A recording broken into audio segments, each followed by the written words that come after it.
আসসালামু আলাইকুম guys, bell access এটা হচ্ছে ল্যাক্সেস 460।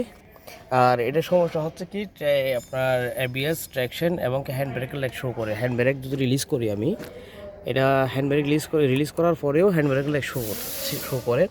কারণ এইটাতে এই গাড়ির একটা সেন্সর থাকে, ব্রেক সেন্সরের পাশে, মানে ব্রেক সিস্টেমের পাশে একটা সেন্সর আছে। তো আমি চেক করছি, চেক করার পরে আমার কম্পিউটার দিচ্ছে কি এটা ব্যাড স্ট্রোক সেন্সর, ওটা খারাপ হয়ে গেছে সেন্সরটা। এটা যদি খারাপ হয় আপনার সবসময় কী হয়, the ABS light on, ABS light, parking light, এগুলো সবগুলো অন হয়ে থাকে, কারণ এটা স্ট্রোক হয়ে গেছে। ঠিক আছে, তো এখন আমি দেখাচ্ছি সেন্সরটা কীরকম আর কীভাবে খুলে, কোথায় এটা লোকেশন আমি দেখাচ্ছি আপনাদের। কারণ আপনাদের কাজ করতে একদম ইজি হবে, কারণ কষ্ট হবে না তেমনটা। এই দেখেন, এটা হচ্ছে সেন্সর এটা।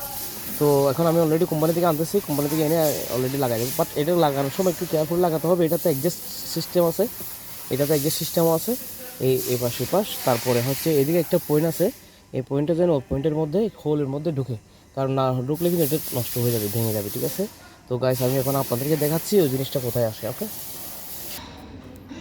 তো আমি এখন আপনাদেরকে দেখাচ্ছি সেন্সরটা কোথায় আসে এবং কত নম্বর স্প্যানার লাগে। আমি অলরেডি স্প্যানার নিয়ে আসছি 10 নম্বর, একটা অটোমেটিক, একটা নর্মাল। তো এগুলো দিয়ে খোলা হবে। এই জিনিসটা হচ্ছে এই সেন্সরটা। ওকে, এই সেন্সর এটা দেখতে পাচ্ছেন আপনারা, 10 নম্বর 2টা বল্টু, একটা নিচে আরেকটা হচ্ছে উপরে। তো এখন আমি খুলবো, খোলার পরে নতুন লাগাই দেবো। ঠিক আছে গাইস, তো এতক্ষণ আমার সাথে থাকার জন্য আপনাদেরকে অসংখ্য অসংখ্য ধন্যবাদ।